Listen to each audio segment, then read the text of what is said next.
When countries tell the story of how they were born, they usually pick the proudest version: a heroic battle for freedom, a brilliant leader, a glorious empire. But what if the version that gets taught isn't really about what happened, but about what needs to be believed? These stories aren't just history lessons. They are blueprints for identity. They tell a population who they are, what they should value, and where they belong. Stories like these shape generations, defining the lines between us and them, heroes and villains, destiny and accident. In a moment, we will uncover the story that reshaped a nation and how it hides a far more chaotic reality. Beneath the surface of pride and unity lies a different, often uncomfortable truth that challenges how we think about power, culture, and belonging. China today is massive, almost as big as the United States. Its influence stretches far beyond its borders, reaching into global trade, technology, and diplomacy. And the story the Chinese government tells is simple. China has always been huge, unified, and strong, an ancient giant reclaiming its rightful place. But peel back the surface, look beyond the carefully crafted slogans and museum exhibits, and you will find a different story. Wars, rebellions, broken promises, and a relentless campaign to rewrite memory itself. It is a story about how empires are not just built with armies, but with ideas about who belongs inside the empire's walls. Ask any Chinese citizen why China is so big, and most will say it is because it has always been this way: ancient, glorious, inevitable. In school, children are taught about a 5,000-year-old miracle, a steady, uninterrupted rise through dynasties and golden ages. But real history is never that clean. It meanders, it fractures, it rebuilds. And most importantly, it is contested again and again by those who live it.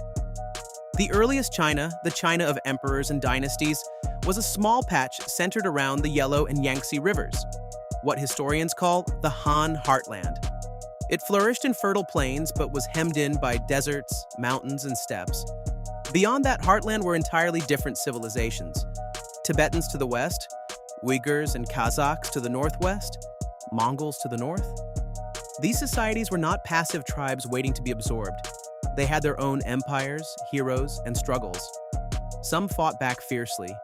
Others made uneasy alliances. Still others built walls of their own. And here is the real twist. The biggest expansion of Chinese territory did not even happen under Han Chinese rulers.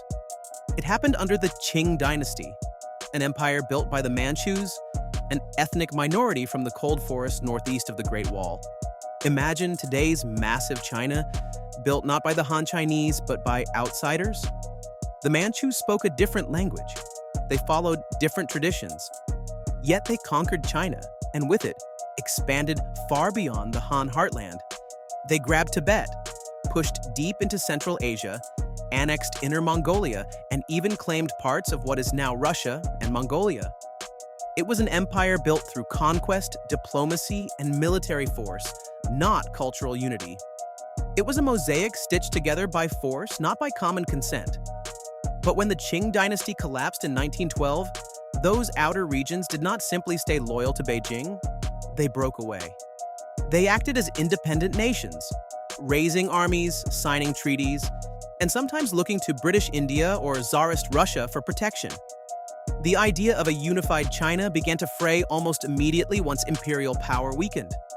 When Mao Zedong rose to power in 1949, he did not inherit a nation. He inherited chaos. What he did next would redefine China forever. The Chinese Communist Party had just defeated the nationalists after a brutal civil war. Mao stood atop Tiananmen Square, not just proclaiming a new government, but vowing to rebuild China's shattered pride. For millions of exhausted citizens, it offered hope. And for Mao, a chance to remake the past in his image. To him, restoring China was not just about governing the Han heartland. It was about reassembling the old imperial map of the Qing dynasty, whether the people living there agreed or not. But Mao did not inherit a strong, unified state. Tibet was independent. Xinjiang was ruled by a Soviet-backed warlord. Inner Mongolia was half aligned, half adrift. Even coastal islands were under nationalist control. His solution was bold: reabsorb the lost territories and reshape the very idea of what China meant. First came Xinjiang, a region as vast as Alaska, predominantly Muslim, culturally closer to Central Asia than to Beijing. In 1949, communist envoys offered deals to local leaders. But several top Uyghur leaders died mysteriously in a plane crash en route to meet Mao. With their leadership gone, the region capitulated. By December, Xinjiang was under communist control, adding 1.6 million square kilometers rich in oil, gas, and strategic value to Mao's map. Then came Tibet. In 1950, Chinese troops crossed into eastern Tibet, overwhelming the small, poorly equipped Tibetan army. By 1951, Tibetan leaders were forced to sign the 17-point agreement, which promised autonomy and religious protection on paper. In practice, Beijing flooded the region with administrators, soldiers, and communist ideology. The Dalai Lama, just a teenager at the time, was caught between maintaining Tibetan religious traditions and the overwhelming pressure from Beijing. His later flight to India in 1959 was not just an escape. It was a loud international signal that all promises of Tibetan autonomy had collapsed. Inner Mongolia was easier. Some Mongol leaders had already aligned with communists during the 1930s and 1940s. In 1947, Inner Mongolia became China's first autonomous region, a structure designed to appear progressive but engineered for control. By the early 1950s, the Chinese map had ballooned to nearly its current size, not through shared heritage, but through a fast, brutal consolidation. But conquest was only step one. Taking land is one thing. Keeping it is harder.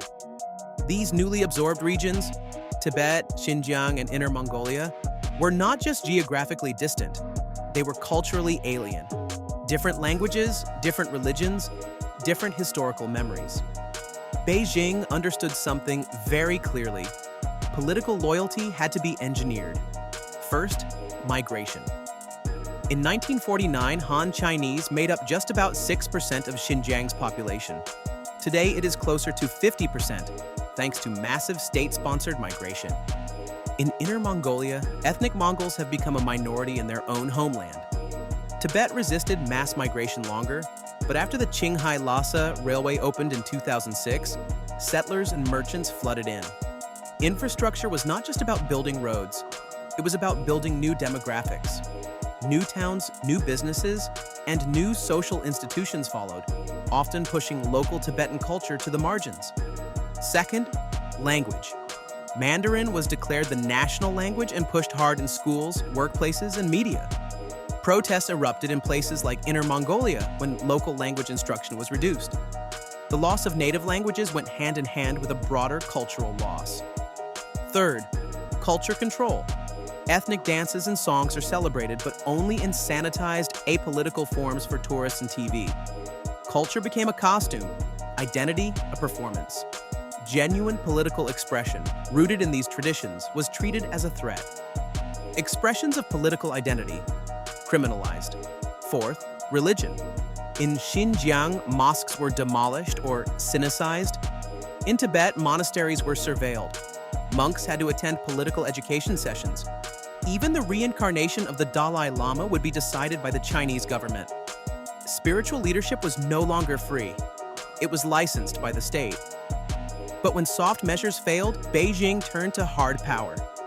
After protests erupted in Xinjiang in 2009, the region was flooded with security forces. By the late 2010s, evidence surfaced of vast detention camps. Over 1 million Uyghurs and other Muslim minorities detained without trial. A silent network of surveillance technology and political re-education began reshaping society from the inside out. The real battle was not just for land, it was for memory. And China's ambitions did not stop at landlocked territories. Look at the South China Sea. China drew a giant, vague loop. The 9-dash line, claiming almost the entire sea, rich in oil, gas, and shipping lanes. When international courts ruled against China's claims in 2016, Beijing simply ignored the decision and kept building artificial islands, airstrips, and naval bases. Then there was Hong Kong. After mass protests in 2019, Beijing imposed a sweeping security law crushing dissent. Today, Hong Kong looks like Hong Kong from the outside, but operates like any mainland city. Its once vibrant culture of protest and free speech now survives only in whispers or in exile. Journalists, activists, and politicians who once defined Hong Kong's global image have either fled, been jailed, or fallen silent. And then there is Taiwan, a thriving democracy, a global tech powerhouse, a self-governing island that, for all practical purposes, runs itself. But to Beijing, Taiwan is unfinished business, the final piece of a historical puzzle. Xi Jinping has vowed reunification, peacefully if possible, forcefully if necessary. Military drills, diplomatic isolation, and cyber attacks, all designed to wear Taiwan down without firing a shot. And yet Taiwan remains resilient, strengthening ties with democratic allies and modernizing its defenses in the face of constant pressure. The tanks and soldiers were only the beginning. The real conquest was of memory itself. Today, many young Uyghurs speak Mandarin better than their own native language. Young Tibetans grow up raising Chinese flags instead of praying at monasteries. On the surface, it looks stable. Cities grow, highways shine, schools fill. But underneath, the memories of what was lost burn quietly. When you see a map of China today, remember, borders are not just lines. They are stories, battles, and scars.